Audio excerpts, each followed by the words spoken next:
High court మీరే advocate అయ్యండి, మీరే టోల్ గేట్లు ఎత్తేయండి అని మీరు ఒక కేసు వేశారు. ఎందుకని వేశారు అసలు? అంటే టోల్ ట్యాక్సులు మామూలుగా అందరం కడతానే ఉంటాం కదా, దానికి ఎందుకు టోల్ గేట్లు ఎత్తేయాలి పూర్తిగా అని?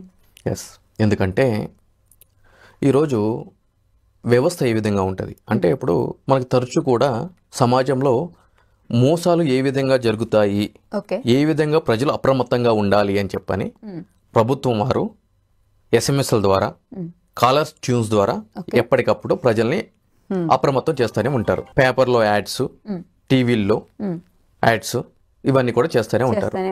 ఎందుకంటే కనుక ప్రభుత్వం యొక్క ప్రాథమిక విధి. Okay, right right. పౌరుల యొక్క రక్షణ, శాంతి భద్రతలు, ఇవన్నీ కూడా చూడటం. అదే ప్రభుత్వము ప్రజల్ని మోసం చేస్తే, ప్రభుత్వమే ప్రజలు మోసం చేస్తే ఎలా మోసం చేస్తుంది? ఎస్, ఇప్పుడు నేను చెప్తాను ఏ విధంగా ప్రభుత్వము ప్రజల్ని మోసం చేస్తుంది, ఎస్పెషల్లీ వాహనదారులు మోసం చేస్తుంది అనే విషయాన్ని నేను ఇప్పుడు మీ ముందు చెప్తాను. ఓకే, ఈరోజు మీరు ఒక కొత్త వెహికల్ కొనుక్కున్నారు అనుకోండి, దానికి రోడ్ ట్యాక్స్ అనేది ఉంటుంది. అవును, దాన్ని లైఫ్ ట్యాక్స్ అని కూడా అంటారు. Okay, right. అయితే ఈ రోడ్ ట్యాక్స్ ఏ ప్రాతిపదికన తీసుకుంటారు అని అంటే కనుక, వెహికల్ యొక్క సామర్థ్యం ఆధారంగా ఓకే రోడ్ ట్యాక్స్ అనేది కలెక్ట్ చేస్తారు. అంటే ఈరోజు ఒక టొయోటా ఫార్చునర్ వెహికల్ ఉందని అనుకుందామండి, రైట్. దాని కాస్ట్ 50 లక్షలు అనుకుందాం, ఓకే, ఎక్స్ షోరూమ్ ప్రైస్. 50 లక్షలకి వాళ్ళు ఒక 14%, అంటే దాని సామర్థ్యాన్ని బేస్ చేసుకుని 14% రోడ్ ట్యాక్స్ అనేది విధించడం జరుగుతుంది.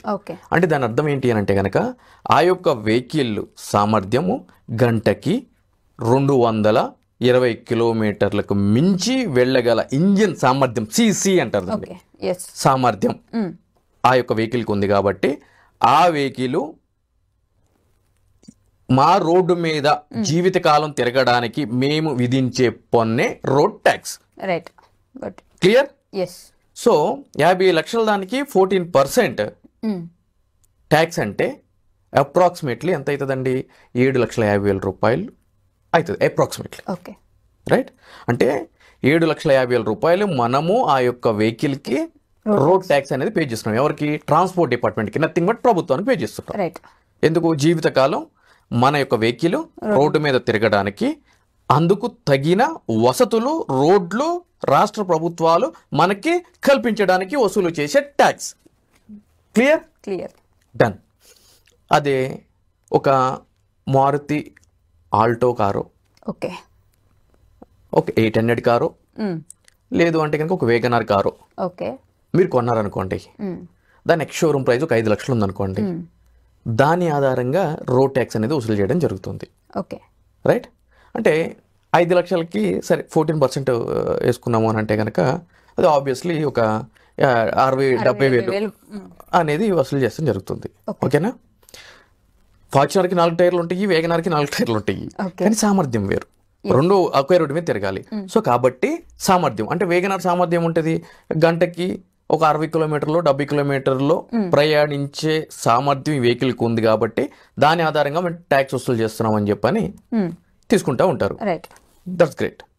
అంటే వెహికల్ యొక్క సామర్థ్యాన్ని బట్టి ట్యాక్స్ అనేది వసూలు చేస్తున్నారు కదా. క్లియర్.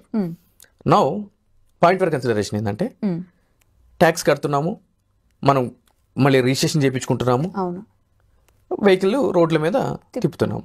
ఈరోజు మీరు చూడండి, ఔటర్ రింగ్ రోడ్ మీద 140 కిలోమీటర్ల సామర్థ్యం వేగంతో నేను నా ఫార్చునర్ కారులో వెళ్తున్నానండి. నా ఫార్చునర్ కార్ సామర్థ్యం ఎంత? 200 కిలోమీటర్లకి మించి. అందుకు తగినంతగానే కదా మీరు రోడ్ ట్యాక్స్ వసూలు చేశారు. నేను ఎంత వెళ్తున్నాను? 140. ఇంక దానికంటే తక్కువనే వెళ్తున్నా. ఏమైతుంది? నాకు 1000 అబోవ్ ఫైన్ నాకు ఇంపోజ్ చేస్తారు. అవునా? కరెక్ట్, ఖచ్చితంగా చేస్తారు. అంటే నువ్వు పరిమితికి మించిన వేగంతో వెళ్తున్నావు. ఎస్, అది ఏ వెహికల్ అయినా దాని మీద స్లోగానే వెళ్ళాలి కదా. ఎస్. అప్పుడు మీరు ఏం చేస్తారు? నన్ను మోసం చేస్తారా లేదా? అంటే పరిమితికి మించి నేను వెళ్తున్నప్పుడు అటువంటి వాహనాల్ని మీరు అనుమతి ఎందుకు ఇస్తున్నారు మరి అమ్మడానికి?